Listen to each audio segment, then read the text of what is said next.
Nos encontramos con Jorge Rashid. Jorge, como te decía hace un ratito, vos que sos un libro abierto, te vamos a pedir un panorama internacional. ¿Cómo ves esta patria grande, específicamente el caso de Venezuela? ¿Cómo ves el desarrollo, lo que está pasando? Recién comentabas también Brasil, un poquito un panorama de toda esta situación latinoamericana. Sí, lo que pasa en Venezuela es la resultante de una política que está implementando Estados Unidos en esta confrontación internacional entre el mundo unipolar y el mundo multipolar, en donde nosotros participábamos activamente en el mundo multipolar a través de dos cuestiones que tenían que ver con Perón, con el modelo argentino para un proyecto nacional del 1 de mayo del 74, donde Perón definía que la era que venía era la era de los continentalismos y que además el imperio iba a venir por los alimentos, el agua dulce y los minerales fósiles, obviamente los minerales y los recursos naturales. Esto que Perón anunció en el 74 se está produciendo con una claridad, primero porque los bloques continentales o países continentales, solamente hay 4 países continentales: Estados Unidos, Rusia, China e India, podríamos denominarlo países. India más por la densidad demográfica que por su territorio. Pero el resto son bloques continentales. Estados Unidos, que ha intentado establecer bases operacionales muy fuertes en Medio Oriente, confrontando con el mundo multipolar por el acceso a los mercados, por el acceso a los recursos, ha venido perdiendo batalla tras batalla. Ha venido perdiendo las batallas de Medio Oriente, ha venido perdiendo la guerra de las monedas con el yuan en China, ha venido perdiendo con su alianza transpacífico, el TTP, frente al Banco de Inversión e Infraestructura de los chinos, del cual hoy forman parte 57 países, entre los cuales está Inglaterra, está Francia, está Italia, Nueva Zelanda, Australia. Esto no lo sabe nadie. Entonces, incluso Japón ha pedido integrarse. Estados Unidos, que tiene 2 problemas graves marcados como hipótesis de conflicto: si el día de mañana hubiese, impensadas hoy, una alianza chino-japonesa, sería desplazado totalmente del mar de la China, o una alianza ruso-alemana, lo cual lo desplazaría de Europa. Todo esto está en carpeta, todo esto se está moviendo, todo esto forma parte de ese mundo que ni los medios de comunicación, ni los cuadros políticos, ni los dirigentes hoy expresan al conjunto del pueblo, que obviamente, quizá por su necesidad de creer de que las cuestiones dominantes de la vida cotidiana nos permiten comprender otras situaciones. Es más, Cristina en los últimos tiempos intentó que la situación internacional estuviese presente en cada uno de sus discursos, y es más, hizo una jugada internacional que le frenó automáticamente el avance de los fondos de inversión, los fondos buitre, con el apoyo de 136 países del mundo en Naciones Unidas. No es menor, nosotros que decían que estábamos fuera del mundo,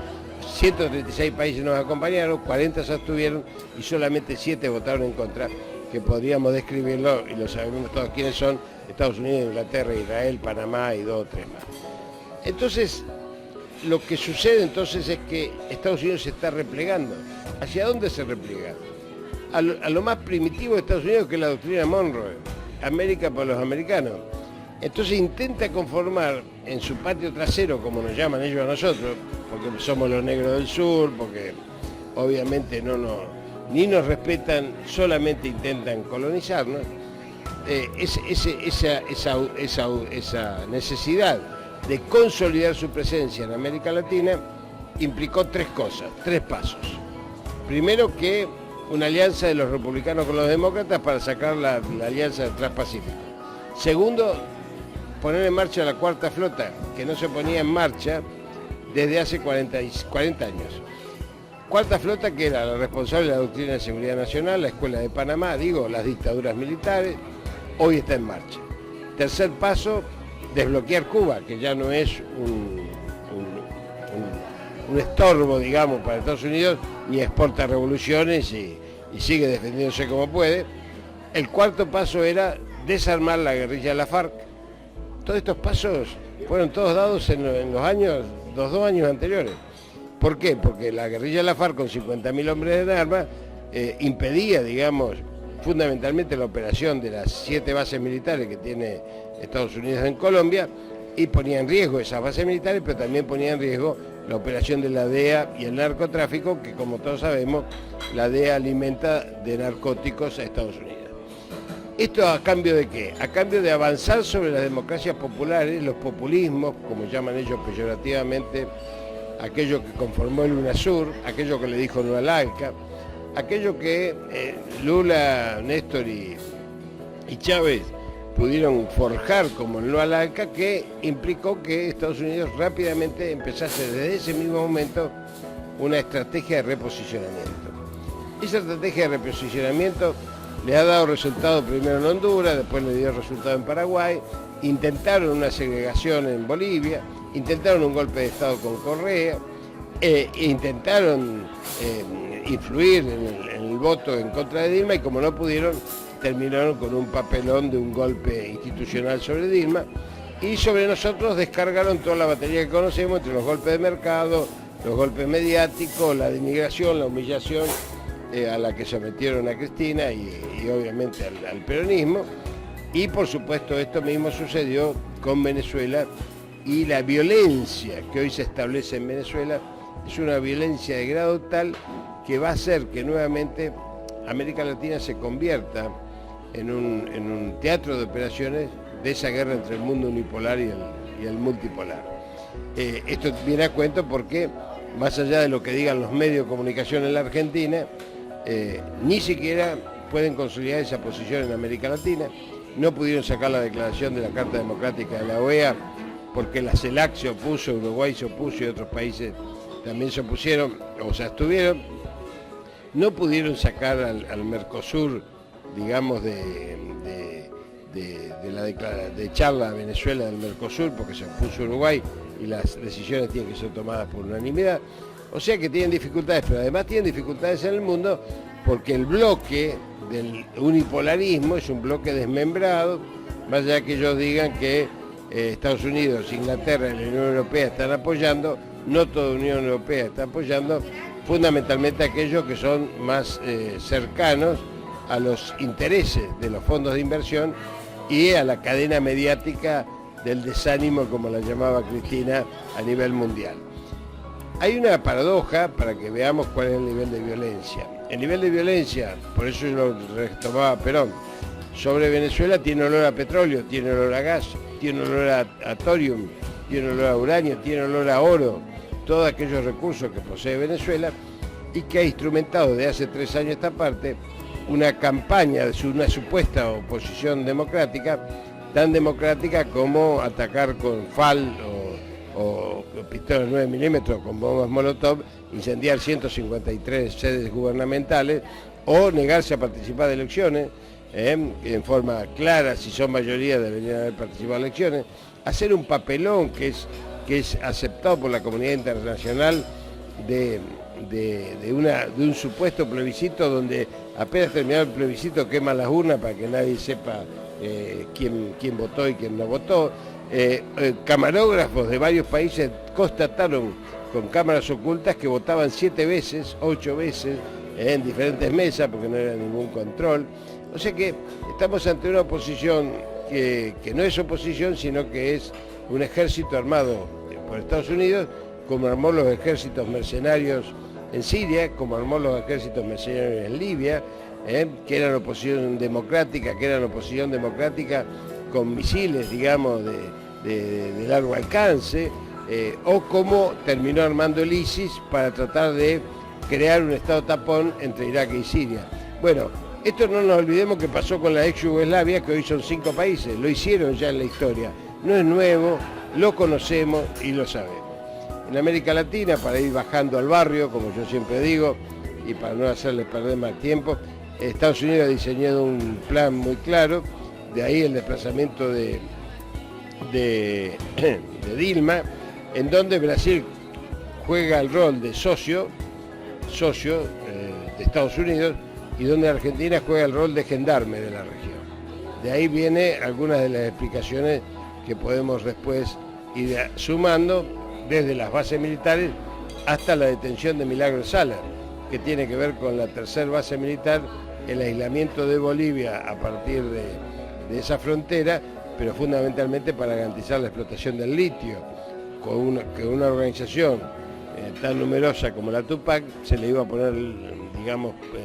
en problema este tema, y por eso tuvieron que encarcelarla desde el primer momento. Todo esto está diseñado, ustedes han informado ya de que se está despoblando Ushuaia, porque ya Ushuaia va a pasar a ser la base,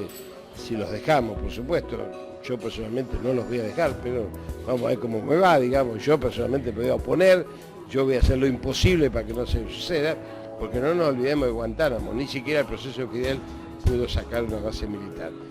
Esa base militar de Ushuaia, que hoy están despoblando, ya tiene terreno en Tolhuin de 900 hectáreas y tiene 3 misiones: preservar los pasos internacionales para a los fines de que si hay una guerra, ustedes saben que el canal de Suez y Panamá se bloquean rápidamente. Segundo tema, que es un tema trascendente, difícil y que tiene que ver con el discurso de Perón, insisto con esto, que es la explotación de los recursos minerales de la Antártida, donde hay desde petróleo hasta agua dulce. Y el tercer objetivo es conectar esa base con la base de la OTAN, que también es de ellos, que tiene submarino nuclear en aguas territoriales argentinas, que está en Malvinas, y que está permitiendo hoy que vengan las plataformas petroleras de la YEL del Mar del Norte a el territorio de las plataformas a extraer petróleo acá. Esto está sucediendo, como está sucediendo, que ya acordó también el presidente de nuestro país, verdadera vergüenza desde el punto de vista del patriotismo y por la entrega que está produciendo, no solamente en el campo económico, sino en estos hechos concretos, que acordó ya la base Ushuaia, acordó la base de la Triple Frontera, que con la excusa del narcotráfico y el terrorismo van a instalar una base ahí que en realidad tiene como objetivo preservar el acuífero Guaraní, que es el segundo acuífero de agua dulce en el mundo, y que la parte brasilera de ese acuífero que compartimos con Brasil ya está siendo vendida a Coca-Cola y a Nestlé. Así que para más datos, cuando todo lo demás sucede